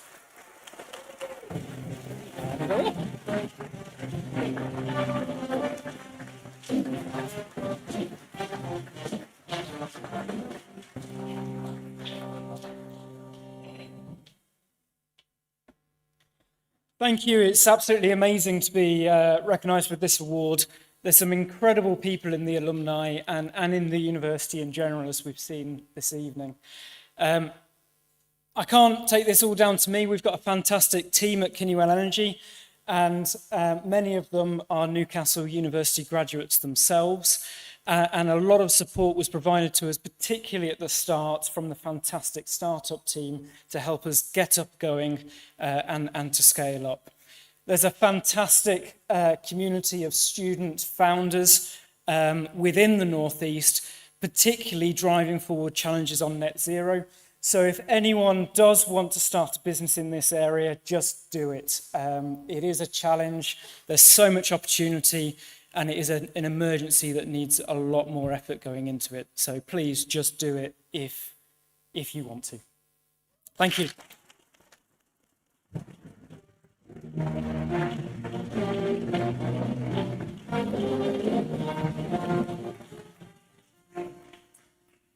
You have to put up with me for a bit longer for the second award. As mentioned, we have the 3 award categories, and our second category tonight is the Contribution to University Life Awards. This year, we nominated 3 to be shortlisted. There is Stuart Bailey, who is the Head of Payments, Industry and Regulation at Lloyds Banking Group, and who has dedicated his time to supporting the business school, through volunteering, running projects, attending events and donating. There is Tracy Wu, who is the founder of our biggest alumni network, the China Alumni Association, who's run it since its inception and has grown it to a network that covers 27 cities, and I think about 5,000 members across the whole of China.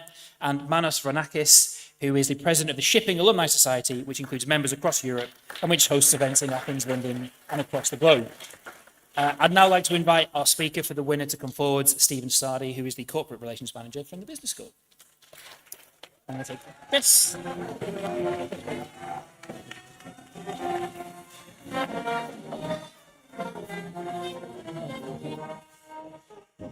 All right, thank you, Jeremy. I'm going to use the 0 minutes left to do a 5-minute speech. But this person really deserves it, so I am going to get it out. So it's my great pleasure to be able to introduce the first ever winner of this Alumni Award. This is especially true as this is somebody I've worked closely with personally and has engaged with our students at the Business School more than any other alumnus I know. It's an honour to announce Stuart Bailey as tonight's winner. Round of applause.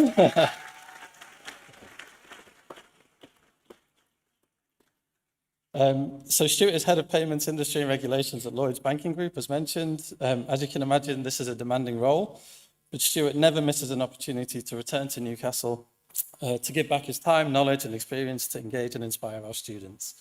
Since 2019, Stuart has sat on the International Advisory Board of the Business School, regularly inputting into school strategy and leadership and making important connections with industry on our behalf. He has also led Lloyds Banking Group's sponsorship of a business plan competition tied to the Gain a Global Advantage programme, which arranges talks, workshops and networking sessions for Newcastle students with employers. For many years, Stuart and his team have also hosted sessions with the MBA students during their Business in Action module, immersing our students in topics related to the global banking industry through fascinating interactive sessions. In the last 2 years that I've been involved in the programme, Stuart came to Newcastle to present in person, even though COVID, train strikes and all manner of other infrastructure challenges got in the way.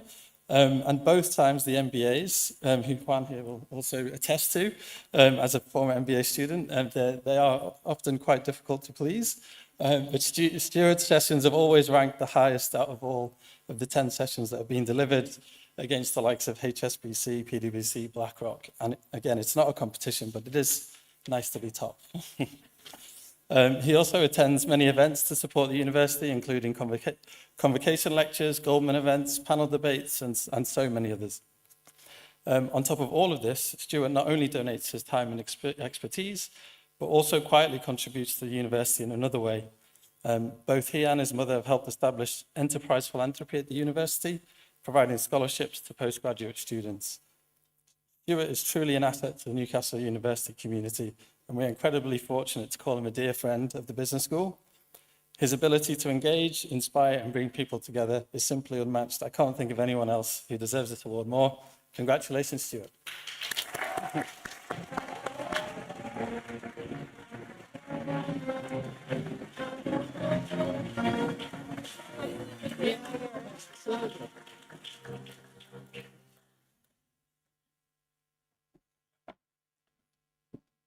The Northeast is infectious. It sows a little seed in your heart, which keeps growing, and you can't give it up. So it's been a privilege to work with a university that's so purpose-driven, particularly that social purpose, which I see pervading the business school classes. So that's really fantastic. It's also an honour to work with such fantastic student, staff and supporters. So thank you very much for the award. Really appreciate it. Thank you.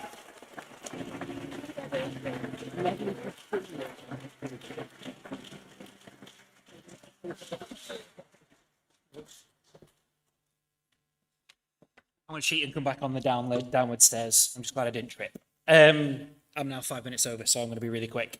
Our final category for this evening is the Alumni Impact Award, which recognises those who have made an outstanding contribution to business or industry, to society or community life, and has the potential to inspire another generation of students. This year, we just nominated 2 of all the nominations we had to be shortlisted. The first is Monju Mir, who has dedicated 15 years to fighting poverty and hunger in Newcastle, the North East, and across the world.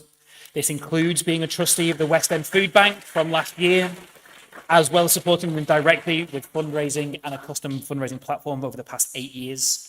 Not only that, his full-time job is the Digital Inclusion Project Manager at Capgemini, who leads volunteering engagement across the UK.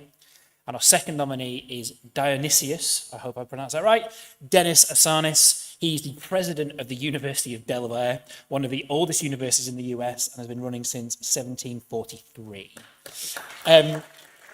Unfortunately, the winner of this award cannot be with us due to his work commitment as the current president of the University of Delaware.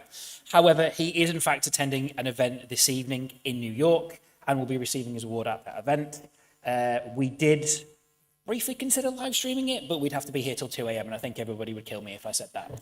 So we're not doing that. And then obviously there's all the unfortunate Canadian wildfires, so we might not be able to see anything even if we did. Nevertheless, I'll provide a really short summary of Dennis's achievements to give everyone just a really small snapshot. As the current president of the University of Delaware, he has overseen the university's rise in the rankings. In fact, they were rated 2nd in the nation for their engineering program, behind just MIT. So they beat out, you know, Caltech, Harvard, Yale, all those other places, which is a massive achievement.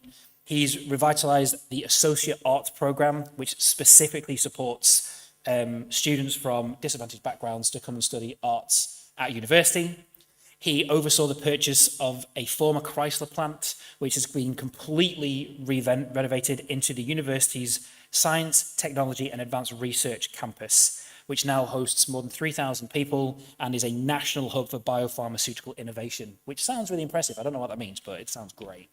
He has also overseen the creation of a new student wellbeing centre, a new athletics centre, and a new interdisciplinary laboratory building.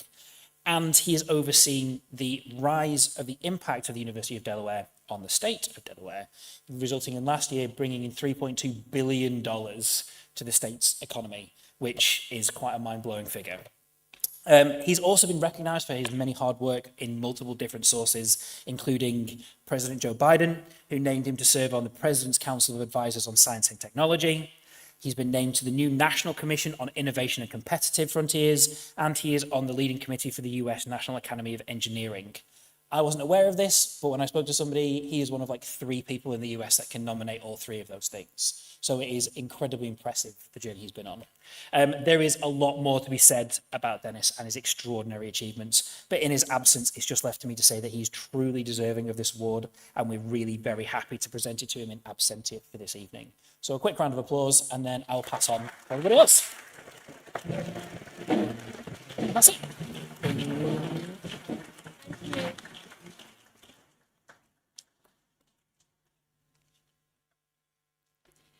And so that concludes the evening. Naomi and I just have a few thanks to give, as so many people were involved in making tonight a success. Firstly, congratulations to everybody nominated this evening, and extra congratulations to all of our winners. Can they please all have another round of applause? Thank you.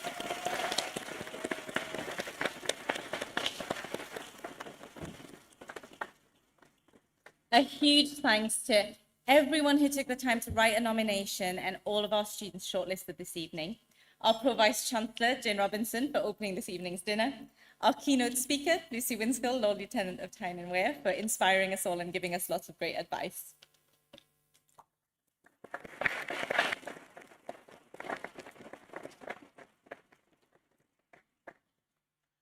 I would like to thank our judges, Naomi, George Watkins, Elisa Miles, Louis Vincent, Karen Watson from Volunteer Central Newcastle, Marshall Stephenson from Teach First, and me, Xuan from the Newcastle University Student Union. Thank you.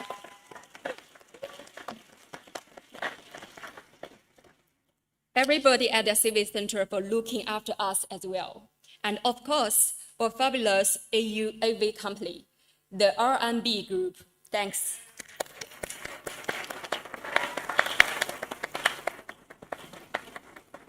And finally, a huge thank you to my wonderful colleagues from the Career Service and the Students' Union who have worked so hard to make this a wonderful evening. A big thank you to NUTV, the student-led TV station, for live streaming to everyone at home. And a huge thank you to our wonderful Newcastle University Jazz Band who have kept us entertained all evening. And finally, a massive thanks to you all for being a great audience and bearing with us for the extra 10 minutes.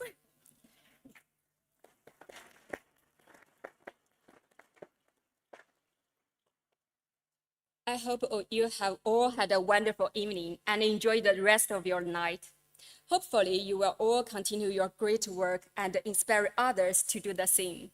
And we'd like to wish a really good luck to everybody graduating this summer. We really hope to see you all nominated in the future for one of our alumni awards. Travel safely and good night. Thank you.